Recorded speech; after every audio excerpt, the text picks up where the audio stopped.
I welcome class 6 to this poem which is titled as The Kite. Poem के title से मुझे इस बात का अंदाजा हो रहा है कि ये टाइटल आपका फेवरेट टाइटल है। पोएट ने द काइट से रिलेटेड एक पोएम आप लोगों के लिए लिखा है और मुझे ऐसा लगता है कि उसने जो कुछ भी लिखा है वो बिल्कुल आपके थॉट से, आप काइट के बारे में जैसा सोचते हैं बिल्कुल उससे मिलता जुलता हुआ। The first line of the poem says, "How bright on the blue is a kite when it's new." Kite जब नया होता है तो वो आसमान में कितना चमकीला, कितना चमकता हुआ दिखता है। पहली बार जब एक नई पतंग आप लेके आते हैं, काइट मीन्स पतंग, पहली बार जब आप काइट लेके आते हैं और उसे आसमान में उड़ने के लिए ऊपर ले जाते हैं तो वो नई पतंग बेहद चमकीली और बेहद ही खूबसूरत और बहुत ही आकर्षक, अट्रैक्टिव दिखाई पड़ती है। ऊपर जाते हुए with a dive and a dip it snaps its tail। पतंग उड़ाते हुए आपने देखा होगा कि पतंग कभी डाइव करती है। डाइव करने का मतलब तेजी से गोते लगाना नीचे की ओर या फिर ऊपर की ओर।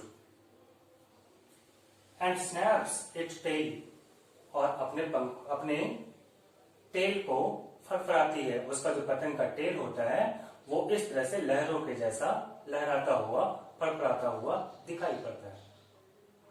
So the poet has says, how bright on the blue is a kite when it's new। जब एक पतंग, एक काइट न्यू होता है तो आसमान में उड़ते हुए, ब्लू आसमान में, ब्लू स्काई में उड़ते हुए कितना चमकीला और कितना अट्रैक्टिव लगता है। With a dive and a dip it snaps its tail। और तब तो और भी खूबसूरत लगने लगता है जब ये डाइव और डीप करते हुए, गोते लगाते हुए और ऊपर की ओर उठते हुए, धीरे धीरे सॉफ्ट मूवमेंट के साथ ऊपर की ओर उठते हुए जब ये अपने टेल को फड़फड़ाता है तो ये कितना अट्रैक्टिव और कितना चमकीला और कितना खूबसूरत दिखता है नीले आसमान में। Then soars like a ship with only a sail। इसके ये सारे मूवमेंट, काइट का डाइव करना, डिप करना, अपने टेल को स्नैप करना, फड़फड़ाना, ये सारे मूवमेंट काइट को ऊपर उठने में मदद करते हैं। Then soars like a ship, और फिर ये धीरे धीरे आसमान में ऊपर उठता चला जाता है। सोर मीन्स ऊपर की ओर उठना, और तब ये धीरे धीरे किसी शिप की तरह ऊपर आसमान में और ऊंचा उठने लगता है। विथ ओनली अ सेल, बिल्कुल किसी शिप की तरह जो सिर्फ अपने सेल से चल रही हो। सेल कहते हैं शिप के ऊपर एक बड़ा सा कपड़ा होता है जो जिसपे हवा जब प्रेशर बनाती है तो वो शिप मूव करता है। शिप को, ऐसा शिप जो कि सिर्फ सेल की वजह से मूव करता है, बिल्कुल धीरे धीरे, बिल्कुल उसी तरह से हमारी पतंग भी, हमारा काइट भी आसमान में ऊपर की ओर बिल्कुल धीरे धीरे स्मूथली ऊपर की ओर उठता जाता है। As over tides of wind it rides. जिस तरह से ये शिप लहरों के ऊपर, ओवर टाइड्स, समुद्र में लहरों के ऊपर तैरता है, बिल्कुल वैसे ही हवा की लहरों पे हमारा काइट तैरता हुआ ऊपर आसमान में बढ़ता जाता है। Climbs to the crest of gust and pulls। और हवा के तेज झोंकों की वजह से ये आसमान में अपने हाईएस्ट पॉइंट पे पहुंच जाता है। हाईएस्ट पॉइंट जहां तक हमारे पतंग की डोर होगी, उसकी स्ट्रिंग होगी, वो उतना ऊपर तक जा सकेगा। तो हवा के इन झोंकों की वजह से, डाइव और डीप मूवमेंट की वजह से हवा पे तैरते हुए ये बिल्कुल उड़ता हुआ अपने हाईएस्ट पॉइंट पे पहुंच जाता है। Then seems to rest as wind falls। जब हवा चलती है तब तो वो ऊपर लगातार उठता जाता है, डाइव और डीप करता हुआ, लेकिन जब विंड स्लो होती है, जब विंड स्लो डाउन होती है, उसकी स्पीड कम होती है, तो ये काइट बिल्कुल एक जगह अपने हाईएस्ट पॉइंट पे बिल्कुल स्थिर एक ही जगह पे उड़ते हुए दिखाई पड़ती है। ऐसा लगता है जैसे वो ऊंचे आसमान में रेस्ट कर रही हो। ये फर्स्ट स्टैंजा और ये सेकंड स्टैंजा मैंने एक बार आपको समझाया। आप इस वीडियो को रिवाइंड करके रिपीट करके देखेंगे और इस दोनों स्टैंजा को बार बार देखने से आप इसे पूरी तरह समझने में कामयाब होंगे। आइए अब हम नेक्स्ट स्टैंजा करते हैं। स्टोरीज में जो पैराग्राफ्स होते हैं उन्हें हम लोग पैराग्राफ्स के नाम से जानते हैं, और पोएम में जो पैराग्राफ्स होते हैं उसे हम स्टैंजा कहते हैं। They are never said paragraph, वो कभी पैराग्राफ नहीं कहे जाते, we call them stanza. So let us continue with this third stanza of this poem the kite. When a string goes slap, जब इसका स्ट्रिंग ढीला पड़ जाता है। काइट का स्ट्रिंग ढीला कब पड़ेगा?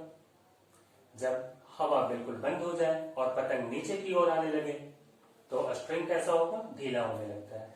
जब तक ये ऊपर जाता है तब तक तो स्ट्रिंग टाइट होता है, पतंग को उड़ाने वाली डोर टाइट होती है, लेकिन जब ये नीचे आने लगता है तो ये लूज हो जाता है। That is said to be slack.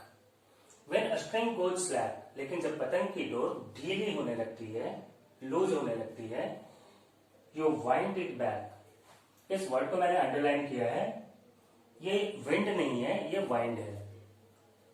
Fortunately और unfortunately both the spellings are same, but we call it differently.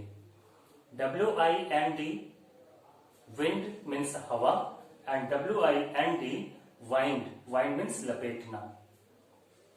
तो आपने देखा होगा पतंग उड़ाते हुए कि जब पतंग की डोर ढीली पड़ने लगती है, जब पतंग नीचे की ओर आने लगता है, तो उड़ाने वाला फ्लायर, उस काइट का जो फ्लायर होता है, वो क्या करता है? ही वाइंड्स इट बैक, उसे वापस लपेटना शुरू कर देता है, और तब तक लपेटता जाता है, अंटिल मीन्स तब तक। यहाँ रन का मतलब दौड़ना नहीं है, यहाँ रन का मतलब है अपने उस काम को, वाइंडिंग वर्क को कंटिन्यू करना। When a string goes slap, जब स्ट्रिंग ढीली पड़ जाती है, यू वाइंड इट बैक, पतंग को उड़ाने वाला उसे लपेटता रहता है, और तब तक लपेटता रहता है ए न्यू ब्रीज ब्लोज, जब तक कि फिर से दूसरी हवा बहनी ना शुरू हो जाए, हवा फिर से बहनी ना शुरू हो जाए। एंड इट्स विंग्स फिल, जब तक कि फिर से हवा बहनी शुरू नहीं हो जाए और उस पतंग के जो पंख हैं वो फिर से उस हवा से भर ना उठे, खुश ना हो उठे और उड़ने के लिए तैयार ना हो जाए, तब तक वो उसे लपेटता जाता है। कब तक? जब तक कि फिर से हवा ना चल पड़े, जब तक कि उस पतंग के पंखों में फिर से हवा ना भर जाए, और जब तक कि ये फिर दोबारा ऊपर जाने के लिए तैयार ना हो जाए, तब तक उस पतंग को उड़ाने वाला उस काइट फ्लायर उसके स्ट्रिंग को रोल करता जाता है, वापस लपेटता जाता है। द फोर्थ स्टैंजा, ये दो लाइन रिपीट की गई है आपको याद दिलाने के लिए कि ऊपर आसमान में उड़ती हुई नई पतंग कितनी खूबसूरत दिखती है। How bright on the blue is a kite when it's new. नई पतंग आसमान में, ब्लू आसमान में उड़ते हुए काफी चमकीली दिखती है। But a ragged thing you never will see. लेकिन यहाँ रैगेड कहने का मतलब है पतंग का टुड़ा मुड़ा हुआ, फटा हुआ। जब वो पतंग फट जाए और किसी तरह से वो मुड़ जाए, तब उसे हम कहते हैं रैगेड थिंग। रैगेड मीन्स दुखी करने वाला या हमारे दिल को दहलाने वाला, ऐसा सीन जो अच्छा नहीं हो। बट रैगेड थिंग, लेकिन फटी हुई पतंग को यू नेवर विल सी, तुम कभी देखना पसंद नहीं करोगे। जब वो पतंग आसमान में उड़ते हुए रहती है तब तो ये बहुत चमकीली दिखती है, लेकिन अगर वो फट जाए तो उस फटी हुई पतंग को आप कभी भी देखना पसंद नहीं करोगे या आप उसे देख नहीं पाओगे, क्योंकि वो काफी दुखी करने वाला सीन होता है। When it flaps, ऐसा सीन कब आता है? When it flaps on a string, जब वो पतंग अपनी रस्सी से, अपने स्ट्रिंग से बंधा हुआ फड़फड़ाता रहता है, लेकिन वहां से निकल नहीं पाता, उड़ नहीं पाता।